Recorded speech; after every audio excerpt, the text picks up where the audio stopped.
Welcome to Help, I'm a Parent, Christian Parenting in the Real World. We're your hosts, Drs. Claudio and Pamela Consuegra, and together we serve as the Directors of Family Ministries for the North American Division of the Seventh-day Adventist Church. Today we will be talking about the financial pitfalls that trap our teens. Because teens are some of the biggest spenders, they are the audience that credit card companies target. Did you know that more young adults file for bankruptcy each year than graduate from college? Lessons learned in the teenage years will produce lifelong benefits.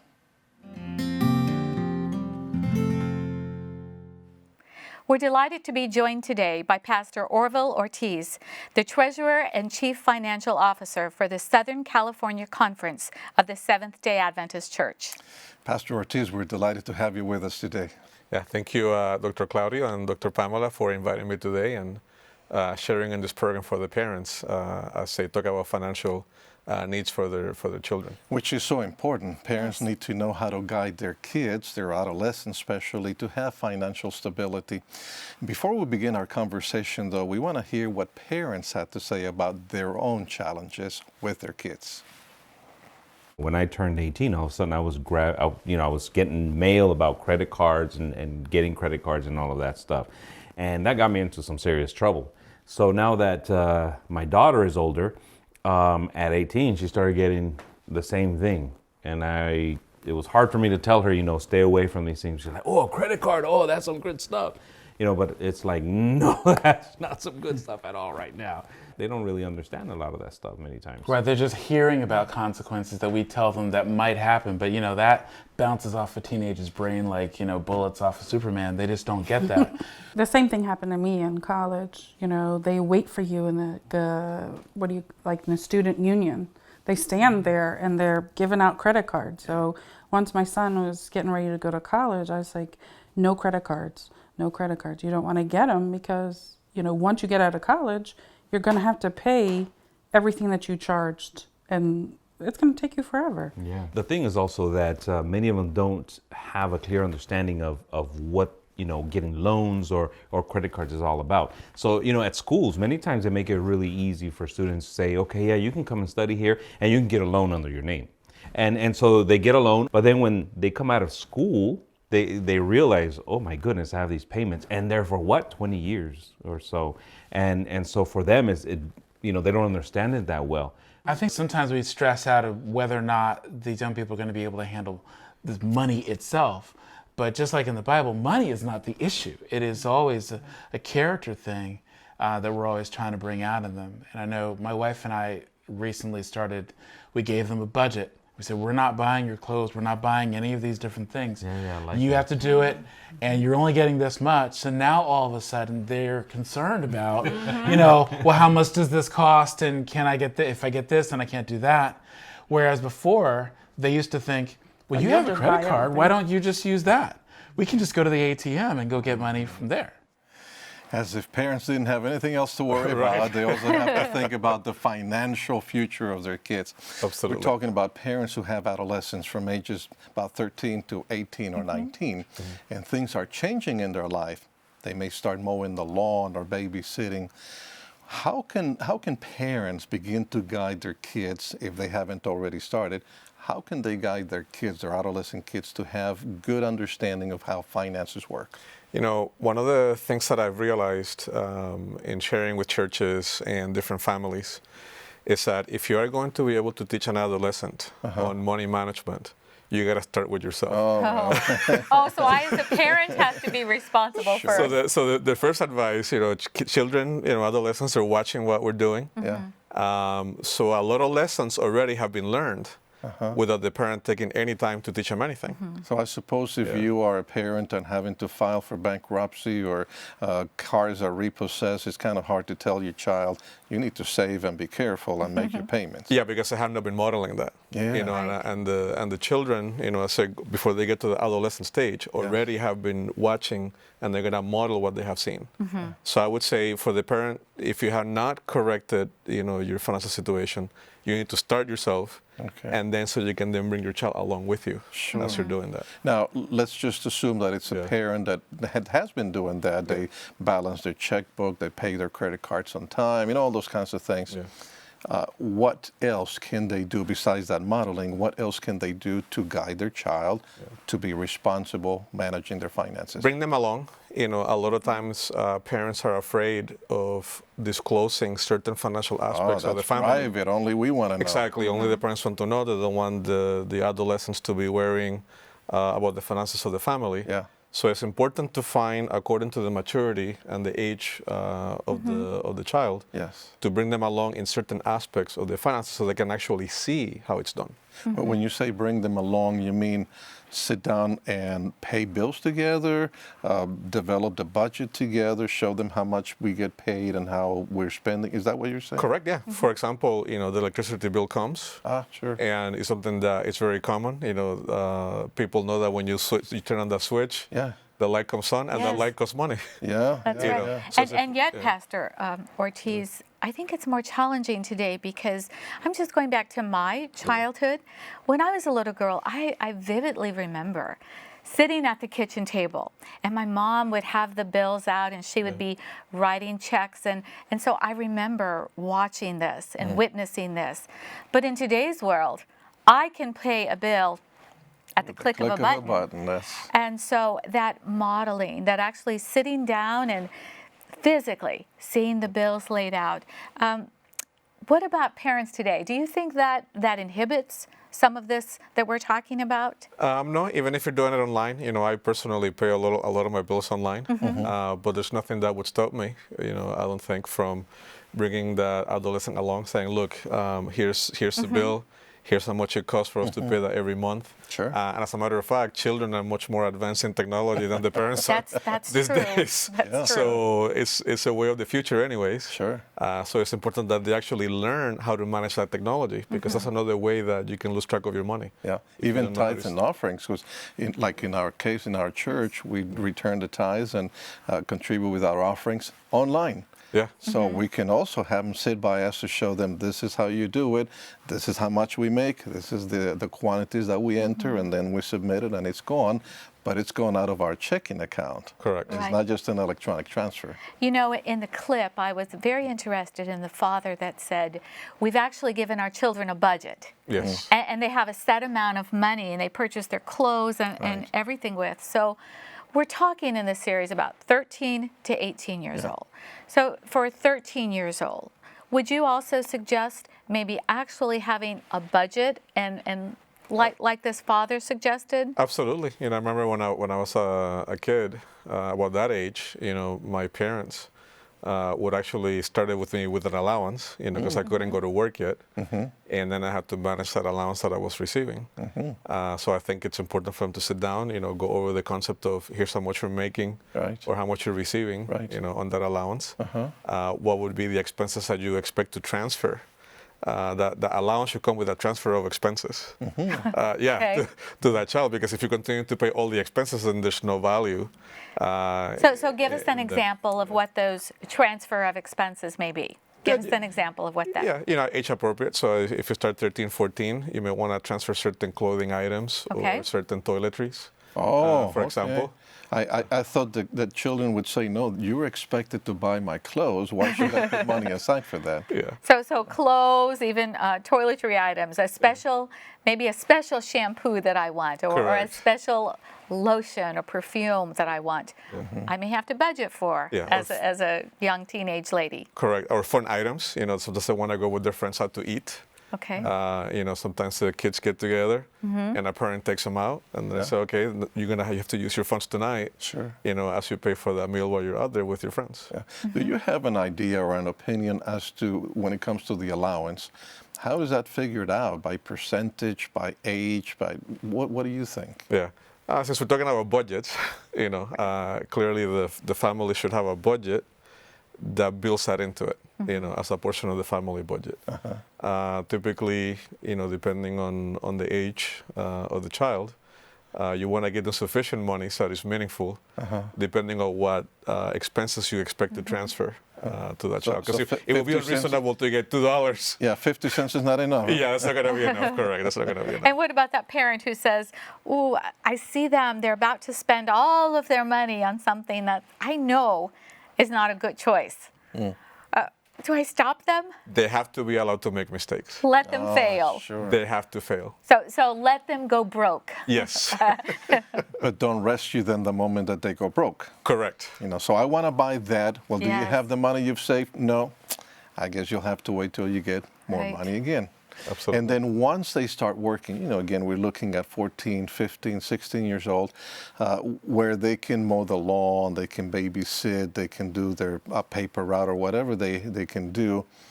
Then what can the parents do to show them then how to manage those finances? Yeah, I would say you stop the allowance.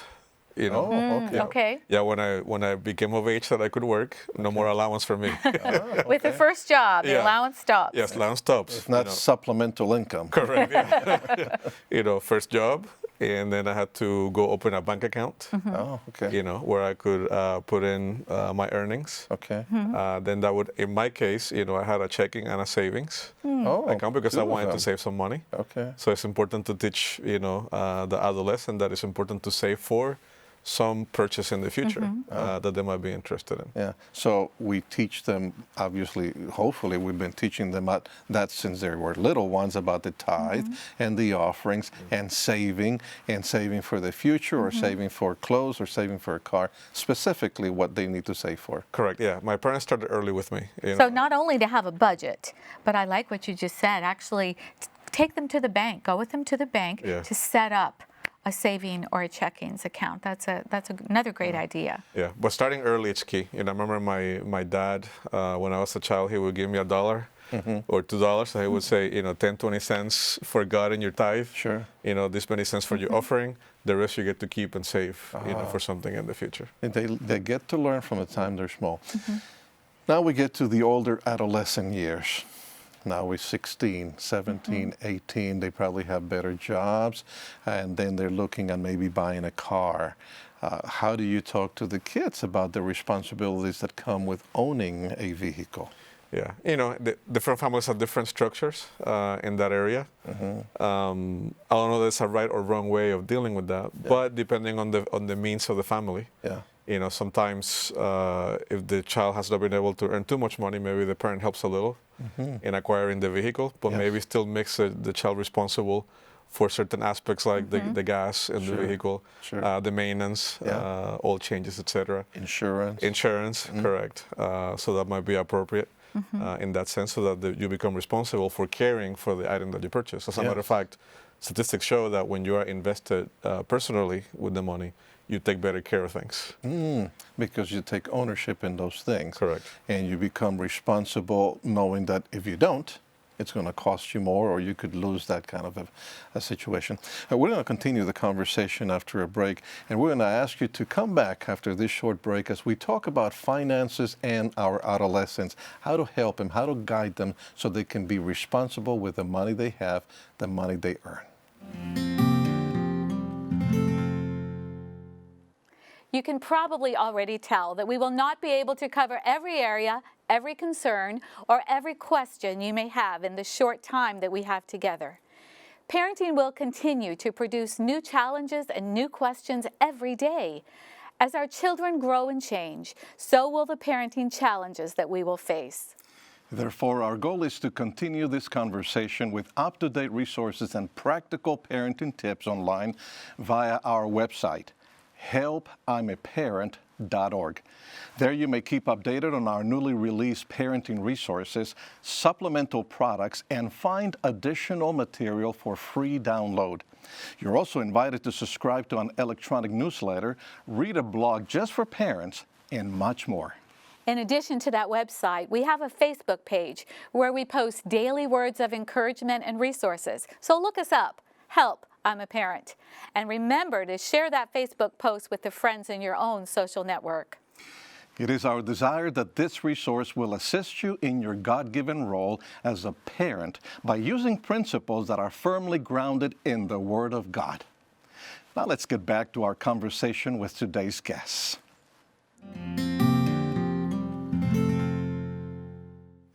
Welcome back to our conversation with Pastor Ortiz, who's telling us about how to help our adolescent children manage their finances.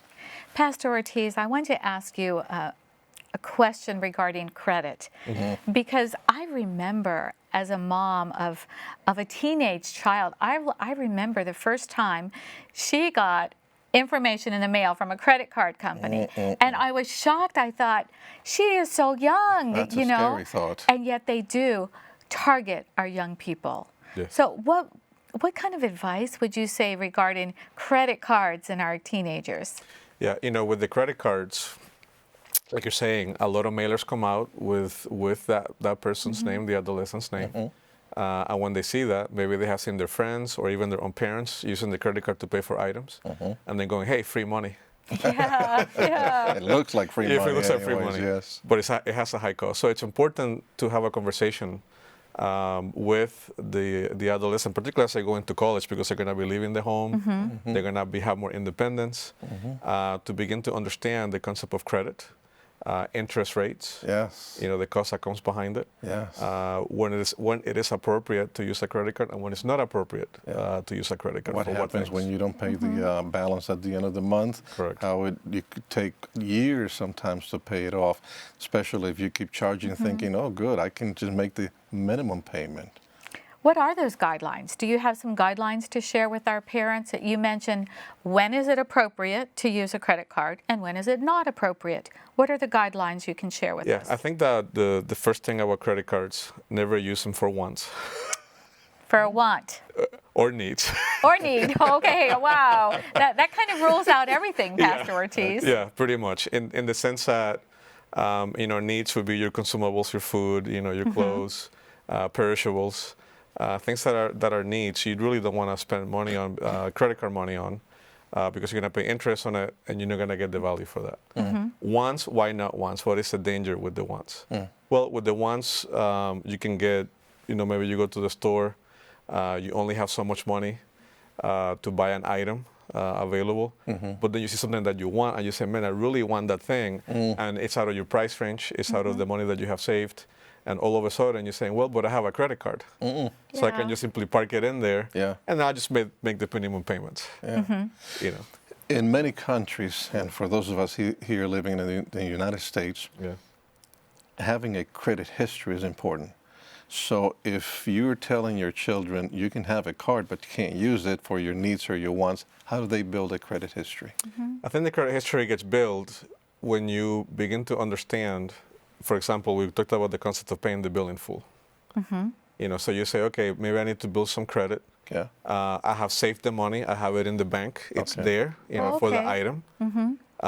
So then I can say, well, just so I can start building a little bit of credit, I'm gonna buy it with the credit card today. But I know that I have the money. So as soon as I get the bill, I am immediately gonna pay it off because I have the money saved. Okay, that makes it easier to understand, because I thought you were saying, here's the card, but don't use it. Yeah. No, you're saying use it if you have the money for saved. it. Right. Yeah, But I okay. know I'm still going to pay that off immediately, so I won't accrue interest Yeah. on that card. I don't think that's a good lesson only for adolescents. I think that's also for adults. That's right. Correct. And the lesson is, if you don't have the money, don't use it. Yeah. And that way you can still build that credit history. One day you may need to buy a car or a house. You have no credit history. The interest rate is so much higher.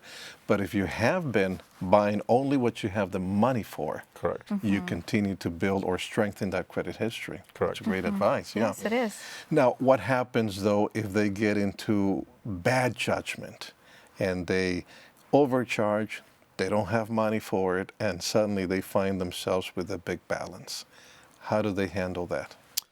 Depending on resources they have available, either they're going to have to make those payments on a long-term basis until they have fully paid off. Yes. But what I would say is, if you already find yourself in that situation, then don't charge anymore, number one. Sure. Because if you charge anymore, that means that you're going to continue the pattern Yes. of not having enough money. Yeah. Probably you're going to have to consult with your parents not necessarily for the parents to bail you out, Yes. but to sit down so that you disclose to your parents if you have not disclosed that yet, so that they're aware of your situation and are able to help you in the means that are possible. Do you recommend cutting the card? Definitely. Plastic surgery. Oh, I like that. I like that, plastic surgery. Pastor Ortiz, are there some online resources? Maybe as a parent, I want to get started on this, but I'm not really sure how to establish a budget sheet for myself, much like for my child. You know, what are some resources that I can go to that, first of all, will help me as a parent get my financial life in order, and then also to help my child? Yeah, there's several resources that are available. You know, the Adventist Church has produced a resource called Faith and Finance Okay. that I think was very well put together. You also have Dave Ramsey. Where would they get that faith and finance? You can visit the stewardship, I believe the stewardship page of the North American Division of Seventh-day Adventists. Advent Source also has it. Oh, okay. Yeah.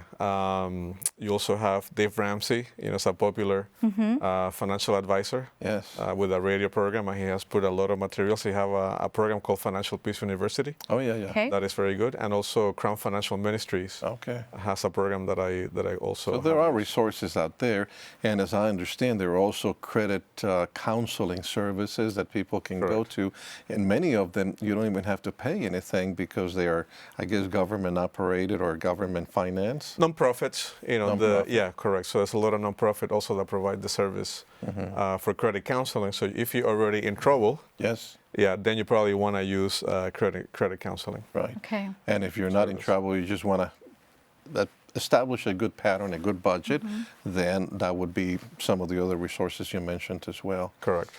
One other area that we haven't really talked about is sort of the debit cards.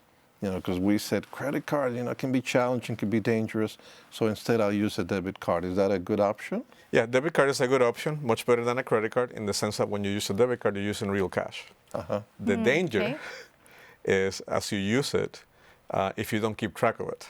Keep accurate records. Correct. Yeah. So you have to make sure that you have some kind of, there's a lot of formats out there that you can use to track what you're spending. So I would say make sure you track as you're spending that money so you keep a record of how much you have in the bank. Yes. And of course, again, we're talking about the late adolescent years, 16, 17, 18, getting ready to graduate from high school or academy and then going to college. What financial goals, what financial ideas should we give those kids who are preparing for college? Yeah, I think that number one, that they have a budget. As part of that, because as part of their independence, they're going to be managing their own money. They're going to be managing their own lives. They're going to have a lot of influences from friends. They're going to see different lifestyles around them that are going to influence their decision making.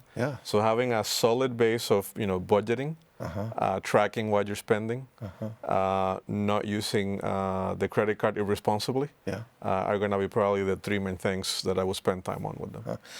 But of course, college is very expensive, and most of the kids today will probably have to get student loans. So does it pay, or is it beneficial for young people to save a lot of money, and so they don't have to get student loans, or is it not to their benefit anyways to get a lot of money because maybe they won't get grants? Or what do you think is the best approach? Depending on the family income, there's a lot of screening that is done for financial assistance or grants, but usually savings doesn't count against it. It's your income. So if you teach your adolescent to begin to save money for the goal of an education and minimize the loans you have to take when you're in college, that will be the most ideal situation, if possible. Do you have any other practical advice for parents as throughout this age group, 13 to the time we launch them off to college? Any other practical advice so when they get to that point, we know we're sending out financially responsible young adults? I think that, we've kind of mentioned it, but if you put it all into a string, so to speak, I would say sit down with them, help them make their own budget. So not just watch, you making yours for the family, but have them make their own. See how they track it, see how they give them tools to be able to do it. You can use financial software that is very simple for a teenager to use. Do Like you a have Quicken program. Oh, okay. Quicken program, Yeah, for okay. example, you spend money, you go in there, and you register what you spent, and then you can produce a report that tells you, I made this much money, I spent this much money. Yeah. And they should be able to have the kind of skill to use that fairly quickly. Is it too soon to start talking to them about a home? No, I think that that's something else that they should know about. The family purchased a home or renting a home.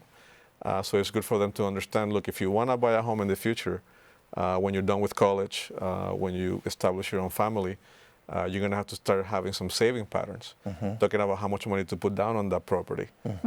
What is the appropriate amount? Usually 20%. It's a big chunk of money. 20% of a house. Yeah. It's a big chunk of money, but you got to prepare for that, so that way if you have to take a loan, which probably you will for a home, you can minimize how much interest you pay, because you can pay almost twice the amount of the house with a loan. Yeah, and you think about that again, we're looking at kids 13, 15, 16, and we'd be thinking, when would we ever buy a house? Well, maybe never if you don't start early enough. That's right. Yeah, so you were talking about your parents, they give you that example from an early age.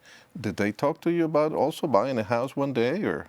It's funny because my parents never did talk to me about buying a house until I got older. And I got into the career world, and I got married. Okay. And then that's when we started having that conversation. But I think that my parents, in their case, they had taught me enough That's right. that I already was responsible enough, that I already had savings. I already have been planning for the future. That's right. So even though we didn't specifically talk about a home, the base was there for good financial practices. So it's not just all of a sudden, oh, my child is 18, they're going to college next year. Let's sit down and make a budget. Yeah. But if I've been doing that 13, 14, 15, all along, it's a normal part of the process. They're used to it. We've been teaching them how to do it in the small things. So now when they worry about the big budget items, they're prepared to do so. Correct. And it's never too early to start. That's what I would say. Never too early to start with a child. It seems a little scary for parents, but I think with your advice, it would be very helpful, very easy for them to talk to their adolescents. So thank you so much, Pastor Ortiz, for being with us and giving us great ideas for parents. Thank you, Dr. Claudia and Dr. Pamela, for inviting me. It was a pleasure. Thank you. We want to thank Pastor Ortiz for taking the time to join us today. And we'd also like to remind you to visit our parenting website, helpimaparent.org. There you will find additional resources and materials. And join us next time on Help I'm a Parent, when we will continue to the conversation about parenting teens in today's world. And until then, remember that God has called you to be the disciple maker of your child. It's the most important role you will ever have. And remember, the only thing that you can take to heaven with you is your child. We pray that you will guide your child and steer them away from those financial pitfalls, and instead help them be a faithful steward of all that God has blessed them with.